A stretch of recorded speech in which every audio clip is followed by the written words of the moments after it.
16ാം നിയമസഭാ രൂപീകരണം ഏകദേശം പൂർത്തീകരിക്കാൻ പോകുന്ന ഈ സാഹചര്യത്തിൽ തെരഞ്ഞെടുപ്പ് ഫലം വന്നതിന് ശേഷം വിശിഷ്യ സതീശനെ മുഖ്യമന്ത്രിയായി പ്രഖ്യാപിച്ചതിന് ശേഷം വളരെ അനാരോഗ്യകരമായ ചില ചർച്ചകൾ ശ്രീ വെള്ളാപ്പള്ളി നടേശൻ്റെയും ശ്രീ സുകുമാരൻ നായരുടെയും അടുത്തു മുതൽ CPIഎമ്മിലൂടെ BJPയിലേക്ക് വരെ വളർന്നു നിൽക്കുന്നു.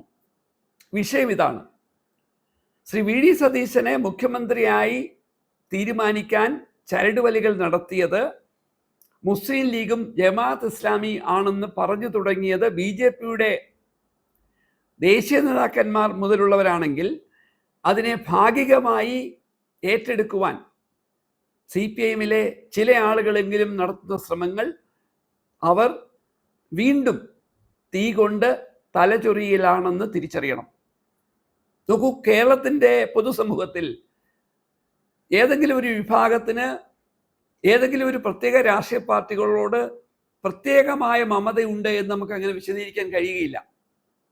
എന്ന് മാത്രമല്ല, കേരളത്തിലെ മുസ്ലിം വിഭാഗങ്ങൾക്ക് മുൻതൂക്കമുള്ളൊരു രാഷ്ട്രീയ പാർട്ടി എന്ന തരത്തിൽ മുസ്ലിം ലീഗ് തീർച്ചയായും കേരളത്തിൻ്റെ പൊതുവിഷയങ്ങളിൽ നിരന്തരമായി ഇടപെട്ടുകൊണ്ടിരിക്കുന്ന ഒരു പാർട്ടിയാണ്.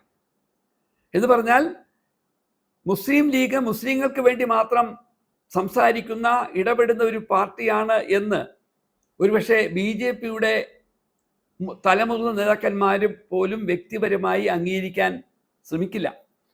അത്തരത്തിലാണ് മുസ്ലിം ലീഗിൻ്റെ കേരളീയ പൊതുസമൂഹത്തിലുള്ള പൊതുവായ ഇടപെടൽ.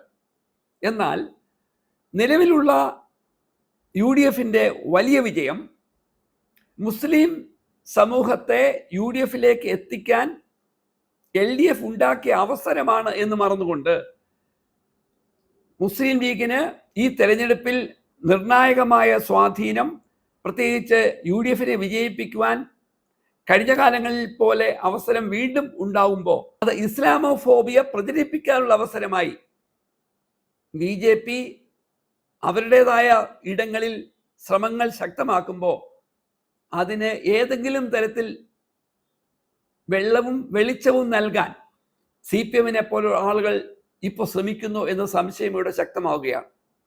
നോക്കൂ, സംസ്ഥാനത്തെ MLAമാരുടെ എണ്ണം എടുക്കാം. സംസ്ഥാനത്തെ ജനസംഖ്യ ആനുപാതികമായി പരിശോധിച്ചാൽ സംസ്ഥാനത്ത് ഏറ്റവും കൂടുതൽ ജനസംഖ്യ ഉള്ളത് മുസ്ലിം വിഭാഗത്തിനാണ്. അവർ 27% വരും.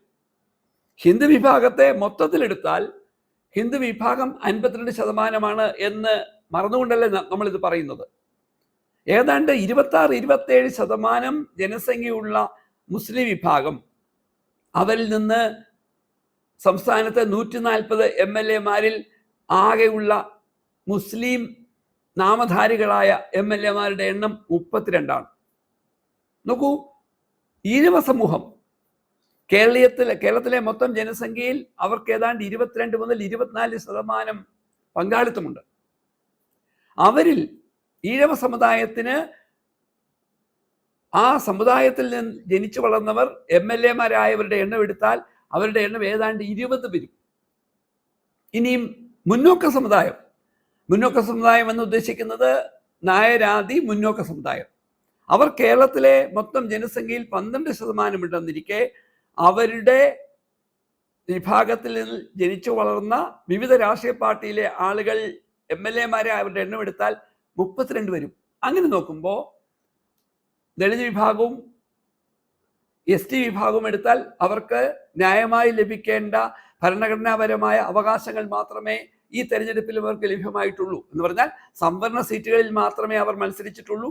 അവിടെ അവർ വിജയിച്ചു വരികയും ചെയ്തിട്ടുണ്ട്. മറ്റ് ആളുകൾക്ക് വിജയിച്ചു വരാൻ സാധ്യതയില്ല എന്നതുകൊണ്ട് തന്നെ അവർക്ക് അനുവദിക്കപ്പെട്ട സീറ്റുകൾ അവർ വിജയിക്കുകയും ചെയ്തിട്ടുണ്ട്. അങ്ങനെ എടുത്ത് പരിശോധിക്കുമ്പോൾ സംസ്ഥാനത്ത് ഇപ്പോഴും ജനസംഖ്യ ആനുപാതികമായി വലിയ എണ്ണം MLAമാരെ നേടാൻ മുന്നോക്ക സമുദായത്തിന് അവസരം ഇവിടെ ഉണ്ടായിട്ടുണ്ട്. അത് തുടരുകയും ചെയ്യുന്നു.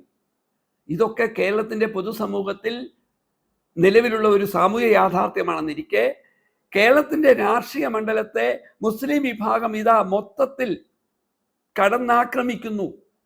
കേരളത്തിൻ്റെ ഭാവി രാഷ്ട്രീയമെല്ലാം തീരുമാനിക്കുന്നത് മുസ്ലിം ലീഗും ജമാഅത്ത് ഇസ്ലാമിയും കൂടിയാണ് എന്നുള്ള ഒരു ധാരണ പരത്തുവാൻ ഡൽഹിയിൽ നിന്ന്, നാഗ്പൂരിൽ നിന്ന് BJP ബോധപൂർവമായി ആരംഭിച്ച പ്രചരണം ശ്രീ VD സതീശൻ മുഖ്യമന്ത്രി ആയതിനു ശേഷം കേരളത്തിലും ശക്തമാകുമ്പോൾ അതിന് കുട പിടിക്കുവാൻ CPIM-നെ പോലെയുള്ള പാർട്ടികൾ ശ്രമിച്ചാൽ അത് കേരളത്തിൻ്റെ മതനിരപേക്ഷ പശ്ചാത്തലത്തെ തകർക്കാൻ RSSനേക്കാൾ ഒട്ടും പിന്നിലല്ല CPM-കാർ എന്ന് നമുക്ക് പറയേണ്ടി വരും.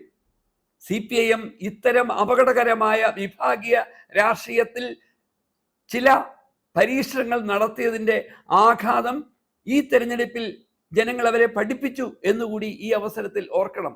ചുരുക്കത്തിൽ സംസ്ഥാനത്ത് മതനിരപേക്ഷ ജനാധിപത്യ സംവിധാനത്തിൽ UDF-ന് ഉണ്ടായ വലിയ വിജയത്തിൻ്റെ പിന്നിൽ NSSന്റെയും SNDP-യുടെയും ഒക്കെ സങ്കുചിത വിഭാഗീയ രാഷ്ട്രീയത്തിനു കൂടി എതിരായ ചികിത്സയായിരുന്നു എന്ന് ഒരുപക്ഷെ ആദ്യം മനസ്സിലാക്കേണ്ടവർ ഇടതുപക്ഷത്തിൻ്റെ സുഹൃത്തുക്കളും നേതാക്കന്മാരുമാണ് എന്ന് അവർ തിരിച്ചറിയണം.